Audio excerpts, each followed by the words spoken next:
আসসালামু আলাইকুম, কেমন আছেন সবাই? আশা করি সবাই ভালো আছেন। চলুন যাই, আজকে আমি শেখাবো আপনাদের কিভাবে এক গোড়া মোটরের ওয়াটার সেল চেঞ্জ করতে হবে।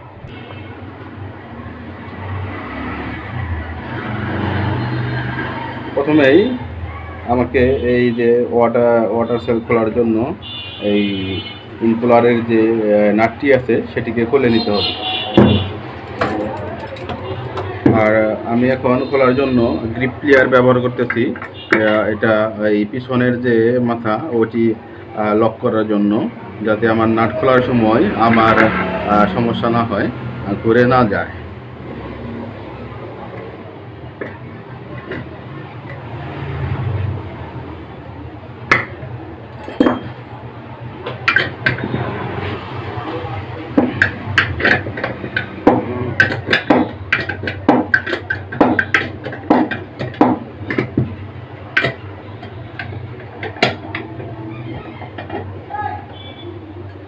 আমি নাটটি খুলে নিলাম। এখন আমি এটাকে ইনপুলারটি খুলে নিব। অনেকে এটাকে পাকড়াও বলে থাকে।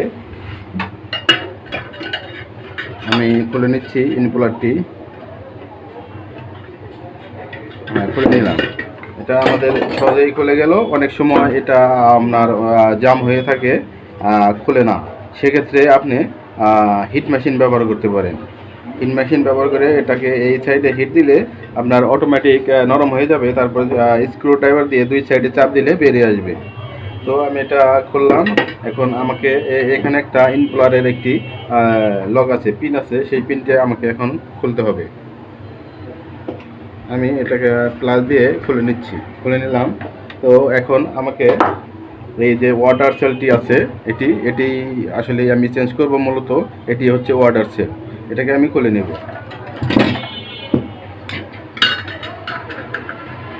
স্ক্রুড্রাইভার দিয়ে চাপ দিয়ে আমি খুলে নিলাম। এটা দেখতে পাচ্ছেন, এটি ওয়াটার সেল, এটি আমি চেঞ্জ করব। তো আমি পিছনে যে গ্রিপ প্লেয়ার লক করছিলাম সেটাকে এখন আপাতত খুলে নিলাম। পরে যখন আবার লাগাবো, টায়ার দেবো, তখন ফিটিং করে নিব। তো আমাকে এখন ওয়াটার সেল চেঞ্জ করার জন্য এখানে যে ওয়াটার সেলের যে ব্যাক ব্যাক যে কাভারটি সেটি খুলে নিচ্ছি। এই যে এটি কথা বললাম, এটি খুলে নিলাম। তো এখন আমাকে এটাকে পরিষ্কার করতে হবে।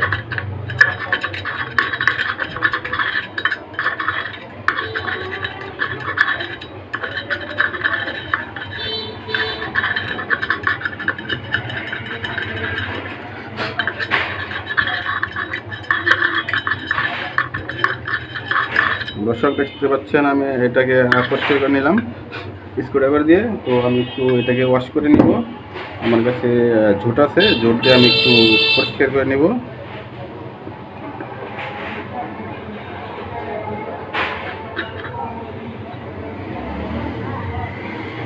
এখন আমাকে এটা চেঞ্জ করার জন্য আমাকে প্রথমেই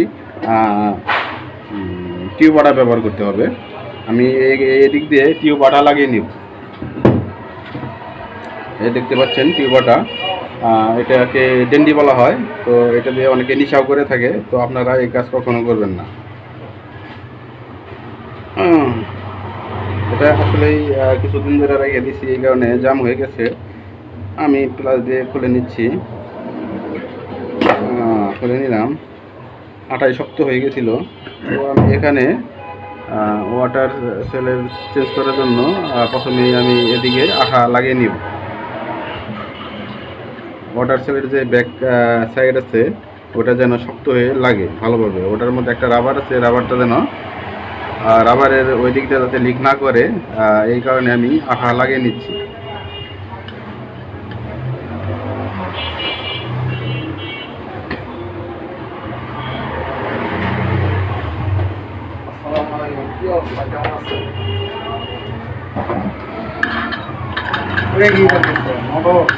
আঠা লাগিয়ে নিলাম।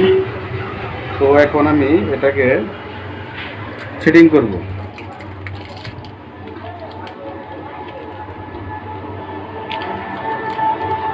এই যে মোবাইলে ইয়ে হুম, এটা সেটিং করার জন্য আমি আঠা লাগিয়ে নিয়েছি। এখন এটাকে আমি সেটিং করব।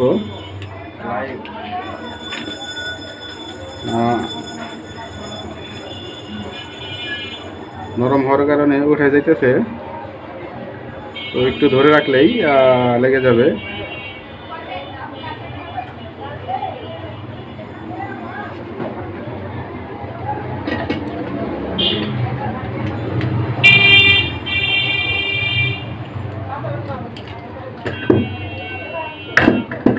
এটাকে আমি উপরের পাট লাগিয়ে নেব, তাহলেই জিনিসটা ভালোভাবে বসে যাবে। এখন আঠা এই মাত্র লাগাইছি, এই কারণে উঠে যাইতেছে।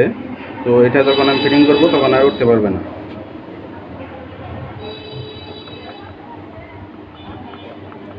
আমি পিছের পাড়ে একটু মোবিল লাগিয়ে নিলাম যাতে জাম না হয়। এখানে একটু আঠা দিয়ে দেই এই সাইডে, যাতে এদিক দিয়ে লিক না করে।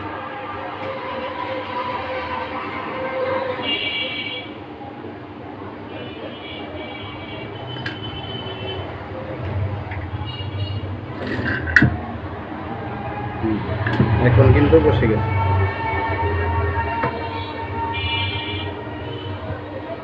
এখানে একটু লিক করার সম্ভাবনা আছে, এই কারণে আমি একটি অন্য একটা ওয়াটার সেল দিয়ে ওয়াশার বানাবো।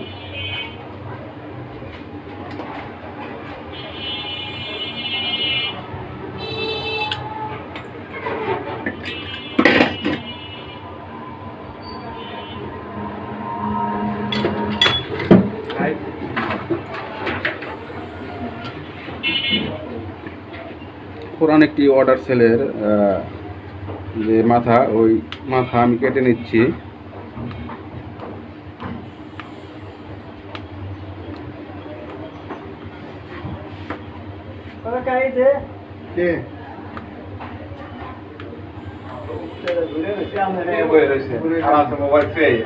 মোবাইল চার্জ নাই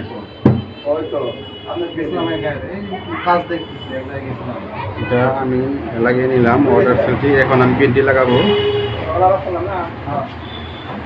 ভাই আপনি ভাই কেমন আজকে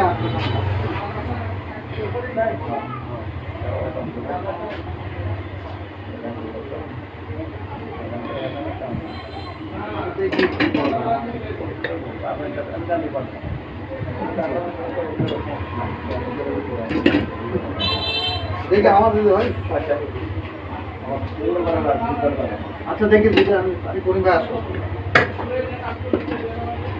পিনটি লাগিয়ে নিলাম, এখন আমি ইনকুলারটি লাগিয়ে নিব।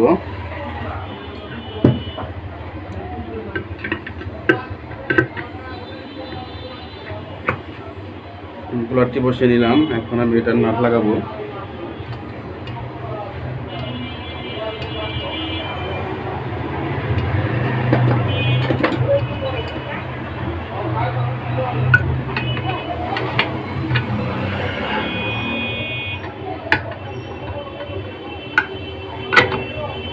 নাট টাইট দেওয়ার জন্য আমাকে গ্রিপ পেয়ার ব্যবহার করতে হবে পিছনে। এখানে আমি এটাকে আস্তে আস্তে টাইট করে নেব।